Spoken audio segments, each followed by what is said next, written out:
እንደ ፈረንጆቹ አቆጣጠር በ2022 ዓ.ም ኦክቶበር ወር ላይ የዓለማችን ቁጥር 1 ሀብታም ኢሎን መስክ ትዊተር ተብሎ የሚታወቀውን ሶሻል ሚዲያ ፕላትፎርም መግዛት ፈለገ።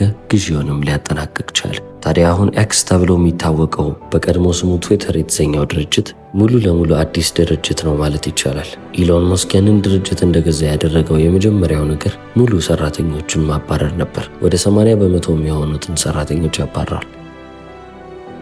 ታዲያ አሁን ውስጥ የነበሩትን 80 በመቶ የሚሆኑትን ሰራተኞች ሲያባረር ከውጪ ለሚመለከተው ሰው ይህ እብደት ነው። ምንድነው እየተከናወነ ያለው ነገር ሊያስብል ይችላል። ኃይልን ወይንም ፓወርን ለሚረዳ ለማንኛውም ሰው ግን ኢሎን መስክ የወሰነው ውሳኔ ምን ያህል አሪፍና ጥሩ የሚባል ውሳኔ እንደሆነ በጣም ግልጽ ነው። የተበላሸ ስርዓት እንዲኖር ያደረጉት ሰዎች በፍጹም ጥሩ የሚባል ስርዓት እንዲኖር የሚሰሩላችሁ ሰዎች አይሆኑ። ምክንያቱም ታማኝነታቸው ለእናንተ አይደለም፣ በፊት ለነበረው ስርዓት፣ በፊት ለነበረው አሰራር ነበር። ታዲያ እንደነዚህ አይነት ሰዎችን የምታስቀሩ ከሆነ በቃ ይሁኑ ይቅሩ የምትሉ ከሆነ በፊት የነበረውን ነገር እያነሱ የሚያወጉ ወደፊት ልትሰሩ ያሰባችሁትንም ነገር የሚያጣጥሉባችሁ ሰዎች ይሆናሉ። አብዛኛው ጊዜ ትላልቅ የሚባሉ መሪዎችም ደግሞ በእንደዚህ አይነት ስህተት የሚጋለጡት ለዚህ ነው። ያለውን ነገር ላለማናጋት ብለው ውስጥ ያለው ሰው ደስተኛ መሆን አለበት ብለው እነሱ ማድረግ ያለባቸውን ነገር ሳያደርጉ ይቀራሉ። ለመምራት ነው እያሰቡ ያሉት። ሲመሩም ደግሞ ምንም አይነት ጠላት ሳያፈሩ ለመምራት እያሰቡ ነው። ይህም ደግሞ ብዙ ጊዜ መጥፎ የሚባል ስትራቴጂ ነው። ለዚህ ነው ኒኮሎ ማኪያቬሊ ስፕሊት ሎያልቲ ኢዝ አ ዴት ሴንተንስ ብሎ የተናገረው። ኃይል ወይንም ደግሞ ፓወር ብለን የምናስበው ነገር በትክክለኛው መንገድ የሚሄደው በአንድ አቅጣጫ ላይ ፍሎ ሲያደርግ ብቻ ነው። በአንድ ተቋም ውስጥ ወይንም በአንድ ምንም አይነት ነገር ውስጥ ሁለት አይነት ፎርሶች ካሉ የድሮ የምትሏቸው ወዳጆች፣ የድሮ ኃይሎች፣ የድሮ ገዢዎች ያሉበት ቦታ ላይ እናንተ መታችሁ ለመንገስ እሞክራለሁ ብትሉና እያጣጣማችሁ ለመሄድ ብትሞክሩ ትልቁን ስህተት ትሳሳታላችሁ። ቁጥጥራችሁም ከእጃችሁ እያመለጣችሁ ይመጣል። ስለዚህ ዝብርቅርቅ ያለ ነገርን እንድትመሩ በእጃችሁ ላይ ቢሰጣችሁ መጀመሪያ ማድረግ ያለብኝ ነገር ምንድነው ካላችሁ እዛ ላይ ያሉትን ነገሮች እንዳለ ማስወገድ ነው።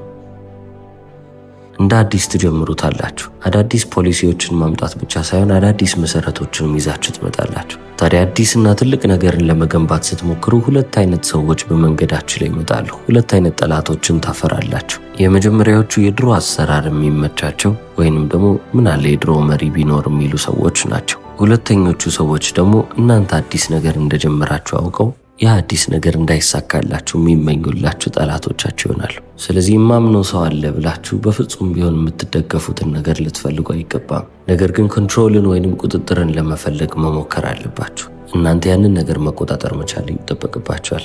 የበፊት አሰራርን የለመደ ወይንም የሰራን ሰው በእናንተ ድርጅት ውስጥ ልታስቀምጡ አይገባም። የእናንተን ወንበርም ለሚፈልግ ሰው ምንም አይነት ኃይል መስጠት የለባችሁ። የድሮን ስርዓት የድሮን አመራር ከሚፈልጉና ከሚናፍቁ ሰዎችን ደግሞ ምንም አይነት ጭብጨባ ልጠብቁ አይገባም። ሉዊ XII ትልቁን ስህተት የሰራው እዚህ ጋር ነው። ከፖፑ ጋር ትልቅ የሚባል ጥምረት እገነባለሁ፣ የተሻሉ ቴሪቶሪዎችን ወይም የተሻሉ ግዛቶችን እየገዛን እናልፋለን ብሎ አሰበ። አይደለም ተጨማሪ ግዛቶችን ሊቆጣጠር የራሱንም ግዛት ሊያጣ ቻለ።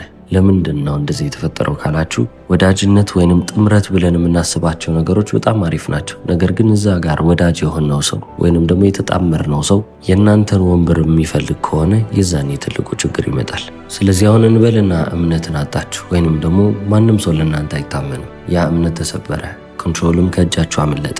ምንም መቆጣጠር የቻላችሁት ነገር የለም። ታዲያ ቀሪው አማራጭ ምንድን ነው ብላችሁ ታስባላችሁ? አንድ ምርጫ ብቻ ነው ያላችሁ። ያም ደግሞ ፊር ይባላል፣ ፍርሃት። በማኪያቬሊ የተጻፈው ዘ ፕሪንስ ከሚሰኘው መጽሐፍ ላይ ወደ አራተኛው ቻፕተር መጣል። አራተኛው ምዕራፍ ላይ ምን ይላል? ሜክ ዘ ፔን ሜሞራብል ዘን ሜክ ኢት ስቶፕ። ህመሙን በፍጹም እንዳይረሱት እንዳይጠፋባቸው አድርጉ፣ ነገር ግን ህመሙን ልታቆሙ ይገባል ይላል።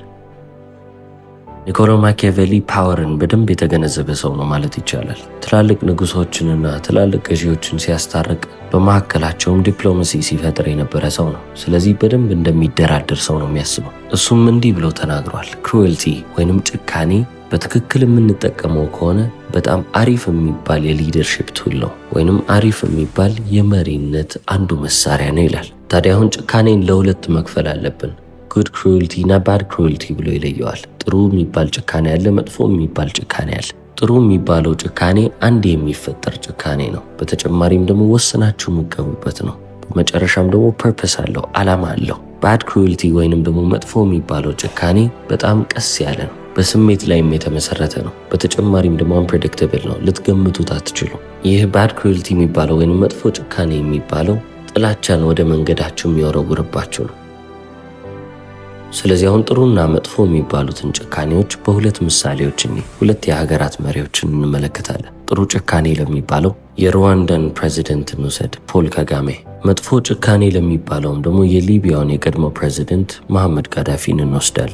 እንደ ፈረንጆቹ አቆጣጠር በ1994 ዓ.ም ሩዋንዳ ውስጥ ትልቅ የሚባለው የዘር ጭፍጨፋ ከተከናወነ በኋላ ፖል ካጋሜ ወደ ስልጣን መምጣት ነበረበትና ማድረግ ያለበትንም ነገር አደረገ። ሁሉንም ነገር በፍጥነትም ነበረ ሲያደርግ የነበረው። ሚሊሻዎቹ ትጥቅ እንዲፈቱ አደረገ። አደጋ ናቸው ብሎ ያሰባቸውንም ሰዎች ወይንም ደግሞ ኃይሎችን ማስወገደ።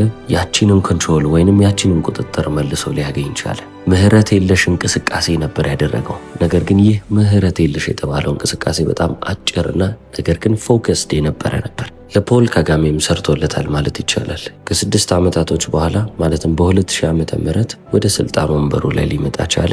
ይሄው እስካሁን ድረስ ሩዋንዳን ቀጥለጥ አድርጎ በትክክል እየመራ ያለ መሪ ሆኗል። ታዲያ መሐመድ ጋዳፊ ስለምንድነው መጥፎ ጭካኔ የተባለው? በዚህ ካቴጎሪ ውስጥ ሊቀመጥ የቻለው ለምንድን ነው? አንድ የተሳሳተው ስህተት ነበረ። ሊቢያን ሙሉ ለሙሉ ሲመራት የነበረው በፍርሃት ውስጥ አድርጎ ነበረ። ሁሉም ሰው እሱን እንዲፈራው ተደርጎ ማለት ነው። ፖሊስ ናቸው ብላችሁ ማትገምቷቸው ሰዎች ፖሊስ ሆነው ታገኛላችሁ። ፐብሊክ ሂዩሚሊዬሽንም ይጠቀም ነበረ። በህዝብ ፊት ያዋርዳችሁም ይቀጣችሁም ነበር። አሁን የጋዳፊ ጭካኔ በጣም ጥሩ ነው ሊባል ይችል ነበር። ነገር ግን ኤንድለስ ሆነ፣ የማያበቃ የማያልቅ ሆነ። በተጨማሪም ፐርሰናል አረገው። ከዛም በተጨማሪ ደግሞ አንፕሬዲክተብል ሆነ። ኒኮሎ ማኪያቬሊ ምን ብሎ ነው የተናገረው? ክሩልቲ በትክክል ስትጠቀሙት ብቻ ነው ጥሩ መሳሪያ የሚሆነው ነው ያለው። በትክክል ለመጠቀም ደግሞ ያቺን ጭካኔያችሁን ለምን እንደምታደርጉት፣ ምን ላይ እንደምታደርጉትና ምን አይነት ውጤት ይዞላችሁ እንደሚመጣ በደንብ ማሰላሰል አለባችሁ። መሐመድ ጋዳፊ ግን ይህንን ነገር እንዳልኮንሲደር አላረገውም ማለት ይቻላል። ከየት መጣ ሳትሉ ሌላ ጣጣ ይዞባችሁ ይመጣል። ሌላ ችግር፣ ሌላ መስ። ታዲያ ስልጣኑንና ኃይሉን እያጣ በመጣበት ሰዓት ላይ በአካባቢው ላይ ያሉት በጣም ቅርብ የሚባሉት ሰዎች እንኳን እሱን መግዳት ጀመሩ። ስለዚህ ኒኮሎ ማኪያቬሊ የተናገረው ነገር እናዳምጥ። ክሩልቲ መስት ቢ ዩዝድ ዋንስ ኤንድ ፎር ኦል ይላል። ጭካኔን ከተጠቀማችሁ ለአንዴና ለመጨረሻ ጊዜ ብቻ ነው መጠቀም ያለባችሁ። ከዛም አስከትሎ እንደዚህ ይላል፣ ኤንድ ቢ ሲን አስ ነሰሰሪ፣ አስፈላጊም ሆኖ ሊገኝ ይገባል፣ አለበለዚያ በፍጹም ልታደርጉት አይገባም ነው የሚለው። በ1990ዎቹ አሜሪካ ውስጥ ኒውዮርክ ሲቲ በጣም መጥፎ የምትባል ከተማ እየሆነች ነበር። በየመንገዱ ላይ ወንጀል አለ። በተጨማሪም ደግሞ ወጥታችሁ በሰላም መግባት የማትችሉባት ከተማ ሆናለች። ህዝቡም ደግሞ ማመን አቆመ ማለት ነው። ታዲያ ሩዲ ጁሊያኒ የዛ ከተማ የኒውዮርክ ሲቲ ከንቲባ ሆኖ ተሾመ። በጥቂት ወራቶችም ሁሉም ነገር ተቀየረ ማለት ይቻላል። በጣም ጭካኔ የተሞላበትን እንቅስቃሴ ሲያደርግ ነበረ። ምህረት የለሽ የሚባል እንቅስቃሴ። ፖሊሶቹም አይሰሟችሁም፣ ማስ አሬስት ነበረ። ጠቅልለው እያፈሱ ያስሯቸውም ነበር። ከተማዋንም የማጽዳት ስራ ይሰሩ ነበር። ምንም አይነት ወንጀል የሚሰራን ሰው ወስደው ነው የሚከቱት። አብዛኞቹ ይህንን ጉዳይ እየተመለከቱ የነበሩ ሰዎች ኤክሴሲቭ ነው ይሄ ነገርስ በዛ እያሉ ተመለከቱ። ፓወርን ለሚረዳ ወይንም ደግሞ በስትራቴጂ ለሚያምን ሰው ግን ይህ በጣም ትልቅ የሚባል ማስተር ሙቭ ነበረ። ምክንያቱም ጁሊያኒ ማንንም ሰው ለማስደሰት አይደለም እዛ ቦታ ላይ የመጣው። ከንቲባ ከሆነ ሁሉንም ነገር በስርዓት መራዋለሁ ነው ያለው። አብዛኞቹ መሪዎች ለማድረግ የሚፈሩትን ነገር ነበር ሲያደርግ የነበረው። ፍርሃትን በትክክል የተጠቀመ ከንቲባ ነው ማለት ይቻላል። ስራውንም ሲሰራ በፍጥነት ነበር ያደረገው። ፎከስድ ሆኖ ነበር። ሀሳቡን እዛ ላይ ብቻ አድርጎ ነበር። በተጨማሪም በዓላማ ነበረ ሲያከናውነው የነበረው። ስራውም ደግሞ ትክክለኛውን ውጤት ይዞለት መጣ፣ ሰራለት ማለት ይቻላል። ከተማዋ በጣም ሴፈስት የምትባል ከተማ ሆነች፣ ወንጀል የሌለበት። በፊት ሲጠራጠሩት የነበሩ ሰዎች፣ ይሄ ሰው አይሆንም ሲሉት የነበሩት ሰዎች እንኳን አሁን ኒውዮርክ ሲቲ በጣም ሴፍ ነች፣ ሰላም ነች ማለት ጀመሩ። ጉድ ክሩልቲ ማለት ይህ ነው። ጥሩ የሚባል ጭካኔ ማለት ይሄ ነው። ዘ ፕሪንስ በተሰኘው በማኪያቬሊ መጽሐፍ ላይም በደንብ አስምሮ የተናገረው ነገር ይሄንን ነው። ስትራይክ ዋንስ፣ ስትራይክ ሃርድ፣ ዘን ስቶፕ። አንዴ ምቱ፣ ስትመቱም በደንብ አርጋችሁ ምቱ። አንዴ ከመታችሁ በኋላ ግን አቁሙ። ቀመሩ ይሄ ነው ይለናል። ነገር ግን ቫዮለንስን እየቀጠላችሁ በሄዳችሁ ቁጥር ወይንም ጭካኔያችሁ ማያባራ ማያቆም ከሆነ ፍትህ የሚባል ነገር እየጠፋ ይመጣል። አምባገነንነትም ደግሞ ይጀምራል ማለት ነው። የዛኔ ነው እንግዲህ ባድ ክሩልቲ የሚጀምረው፣ መጥፎ ጭካኔ ይባላል። ሁሉም መሪ የሚፈልገው ምንድን ነው ካላችሁ እንዲፈሩ፣ ነገር ግን ሄትሪድ ወደ መንገዳቸው እንዳይመጣ ወይንም ጥላቻን ከህዝቡ እንዳያገኙ። ኮንትሮልንም ይፈልጋሉ። አት ሴም ታይም ደግሞ ኬዮስን ወይንም ብጥብጥን ማስወገድ ይፈልጋሉ። ትክክለኛ ጂኒየስ የሚያስብላችሁ ነገር ምን እንደሆነ ታውቃላችሁ? ሰዎች ፍርሃትን ሊታገሱ ይችላሉ፣ ነገር ግን ጥላቻን በፍጹም አይታገሱ።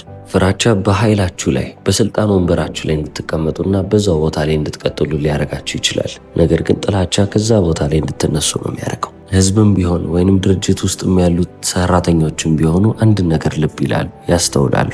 ጭካኔ ወይንም ክሩልቲን መረዳት ይችላሉ። አይምሮ አላቸው። ስለዚህ አስፈላጊ ነው ብለው ካሰቡ እናንተን እየፈሯችሁ መኖር ይችላሉ። ነገር ግን ፐርሰናል ከሆነባቸው ወይንም እነሱን ብቻ እያጠቃችሁ ከመሰላቸው ኢሞሽናል መሆን ይጀምራሉ ማለት ነው። ጥላቻ ይሆናል። ስለዚህ መፈራት ካለባችሁ ጥሩ፣ ልትፈሩ ትችላላችሁ። ብትፈሩም ምንም ክፋት የለውም። ነገር ግን ሰዎችን አታዋርዱ፣ ከእነሱም አትስረቁ፣ ፐርሰናልም አታርጉት። እነሱን ብቻ እየለያችሁ አታጥቋቸው። በተደጋጋሚም እነሱን ልትበድሉ አይገባም። የዛኔ ወደ ጥላቻ ይሄዳልና። አሁን ደግሞ ጥቂት ዓመት ወደ ኋላ ልመልሳችሁ። 2021 ዓመተ ምህረት ነው። አፍጋኒስታንን ሙሉ ለሙሉ የተቆጣጠሩት የአሜሪካ የጦር ኃይሎች ሙሉ ለሙሉ ተነስተው ነቅለው ወጡ።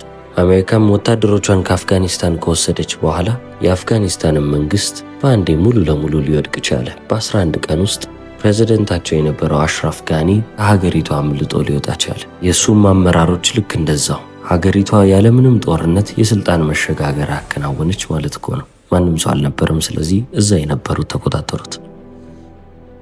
ታዲያ የአሽራፍ ጋኒ መንግስት ለምንድን ነው እንደዚህ የወደቀው? በጣም ግልጽና ቀጥተኛ የሆነ መልስ እናገኝለታለን። ለ20 ዓመታት የአፍጋኒስታን መንግስት ሲረዳ የነበረው በውጭ ይገዛ ነበረ። ስለዚህ የውጭ ገንዘብ ይመጣል፣ የውጭ እርዳታ ይመጣል፣ የውጭ ኃይል ይመጣል፣ ደህንነታቸው ይጠበቅላቸዋል። ሀገሪቷን ቀጥ አድርገው እየመራ የነበረው የአሜሪካ ኃይል ነበር ማለት ነው። ታዲያ አሜሪካ በቃኝ ብላ ስትወጣ አፍጋኒስታን ምን ሆነች? የአሽራፍ ጋኒም አመራሮች ሙሉ ለሙሉ ጠፉ ማለት ይቻላል። ምክንያቱም ከመጀመሪያውም የተማመኑት በአሜሪካ ትከሻ ላይ ነበረ። ስለዚህ ምንም አይነት ኃይል አልነበራቸውም። ኃይላቸውን ከአሜሪካ ተውሰው ነበር ማለት ነው። ለዛ ነው ኃይላቸው ሙሉ ለሙሉ የጠፋው። ኃይልን ከተበደራችሁ ደግሞ ኃይልን ታጣላችሁ። ለዚህ ነው ዘ ፕሪንስ በተሰኘው መጽሐፍ ላይ 5ኛው ምዕራፍ ኔቨር ስታንድ ኦን ሰምዋን ኤልስስ ሾልደርስ የሚለው መቼም ቢሆን በሰው ላይ ጥገኛ እንዳትሆኑ ነው እያላችሁ ያለው። በሌሎች ኃይሎች ላይ ኃይሉን የሚገነባ ማንኛውም ሰው ቤቱን በአሸዋ ላይ የገነባ ሰው ነው ይላል። ስታዩት ጠንካራ ሊመስል ይችላል። ጠንካራም የመሰለው ስላልተፈተነ ነው። አንዴ ሲፈተን የዛኔ ሙሉ ነገር ይፈርሳል። ይህም ደግሞ ለሀገራቶች ብቻ አይደለም፣ በቢዝነስ ውስጥም በስራ ውስጥም በሁሉም ነገር ውስጥ ትመለከቱታላችሁ። በአንድ ሰው ገንዘብ ላይ፣ በአንድ ሰው ኃይልና በአንድ ሰው ስልጣን ላይ፣ በተጨማሪም ደግሞ በአንድ ሰው ስም ላይ ተንጠልጥላችሁ ትቆዩና እነሱ የሄዱ ቀን ምንም ነገር እንዳልነበራችሁ ከመጀመሪያውም ትገነዘባላችሁ። ማኪያቬሊም እንዲህ ብሎ ያስረዳል። ኃይልን ወይንም ፓወርን ለራሳችሁ ማድረግ ከፈለጋችሁ ማላይ ጥገኛ መሆን እንዳለባችሁ ጠንቀቃችሁ ማወቅ አለባችሁ። ሩትለስ ሁኑ ወይንም ምህረት የለሽ ሁኑ ይላል። ወዳጆቻችሁ ላይ በፍጹም ቢሆን ልትተማመኑ፣ እነሱንም ተደግፋችሁ መሄድ የለባችሁ። ምክንያቱም እናንተ ከፍ ያላችሁ ቀን እነሱ ስላገዟችሁ የሆነን እርዳታ መጠበቃቸው አይቀርም። እናንተን እንደ እኩያቸው ነው እንጂ የሚመለከቷችሁ እንደ መሪያቸው አይመለከቷችሁም። አንዴ ደግሞ እኩዮች ከሆናችሁ የእናንተ ተፎካካሪ ሆነው መምጣታቸውም አይቀርም። ስለዚህ መጨረሻችሁ ያማረና የተዋበ አይሆንላችሁም። ታዲያ አሁን በዚህ ፋንታ ምን ማድረግ አለብኝ ካላችሁ፣ ሰው እናንተ ላይ ዲፔንድ እንዲያደርግ ማድረግ አለባችሁ። ሰው በእናንተ ትከሻ ላይ ቢሆን ችግር የለም፣ እናንተ ግን በሰው ትከሻ ላይ እንዳትሆኑ። በተጨማሪም ደግሞ ለእናንተ ታማኝ የሆነውን ሰው፣ የማያንገራግረውን፣ ሁሌም ቢሆን ለእናንተ የታመነውን ሰው እየሸለማችሁ ለፉ። ከዚህ በተጨማሪም ደግሞ የእናንተ ስኬት ለነሱ አስፈላጊ ካልሆነ፣ የእናንተ ስኬት የእነሱን የኑሮ ሁኔታ በምንም አይነት ነገር የማይለውጥ ከሆነ በእናንተ ስኬት ላይ ምንም አይነት ስልጣን እንዳሰጧቸው፣ ኮንትሮል እንዲያደርጉት አታርጓቸው። ታዲያ ህዝቡስ ብላችሁ ታስቡ ይሆናል። ህዝቡንስ ማመን እችላለሁ ካላችሁ ምናልባትም እንዲወዷችሁ ማድረግ ትችሉ ይሆናል። ነገር ግን አንፕሬዲክተብል ናቸው፣ የሚገመቱ አይደሉም። ይደግፏቸዋል፣ ያግዟቸዋል፣ ሁሌም ከእናንተ አጠገባሉ። ነገር ግን ነገሮች ከተበላሹ የዛኔ ነው የሚጠፉት። ለዚህ ነው ዘ ፕሪንስ የተሰኘው መጽሐፍ ላይ ኒኮሎ ማኪያቬሊ ግልጽ አድርጎ ያስቀምጠው። ዶንት ሪላይ ኦን ላቭ ክሪኤት ዲፔንደንስ ብሎ ጽፎታል። ይህ ማለት ፍቅር ላይ አትተማመኑ፣ እናንተ ላይ ግን ጥገኛ እንዲሆኑ አድርጓቸው። የዛኔ ነው ለእናንተ ሎያል የሚሆኑት፣ ታማኝ የሚሆኑት የዛኔ ነው ይላል። ከዚህ ውጪ ሌላ ማመን የሌለባቸው ሰው ለራሳቸው ስራ ብቻ የሚፈልጓቸው ሰዎች፣ ለራሳቸው ጥቅም ብቻ የሚፈልጓቸውን ሰዎች ነው ይላል። ለእናንተ የሚታገሉላችሁ ከሆነ የሆነ ነገር ያገኛሉ ማለት ነው። አለበለዚያ በፍጹም አያደርጉትም። ሁሉም ነገር ሰላም ከሆነ ስንፍናቸው ያጠቃቸዋል። ነገር ግን ሁሉም ነገር ብጥብጥ ባለ ሰዓትና የእነሱን እገዛ በምትፈልጉበት ሰዓት ላይ ልትተማመኑባቸው አትችሉ። አንሪላያብል ናቸው። እነሱ ከተረቱ ደግሞ ይወድቃሉ፣ ሲወድቁም ደግሞ ይዘዋችሁ ነው የሚወርዱት። ካሸነፉም ደግሞ የእናንተን ቦታ ለመውሰድ ነው የሚሄዱት። ጠንካራ ነኝ ብለው ያስባሉ። ስለዚህ እናንተ የተቀመጣችሁበት ወንበር ያጓጓቸዋል። እንደነዚህ አይነት ሰዎችን በመስሪያ ቤታችሁም ከመቅጠር አቮይድ ልታደርጉ ይገባል። ገንዘብ ስለፈለጉ ብቻ የእናንተን ስራ የሚወስዱ ሰዎች አሉ። እናንተ ጋር ተቀጥረው እየሰሩ ደግሞ የእናንተን ሀሳብ ወስደው የራሳቸውን ድርጅት የሚጀምሩም ደግሞ ብዙ ይኖራሉ። እነዚህ መርሰነሪዝ ይባላሉ።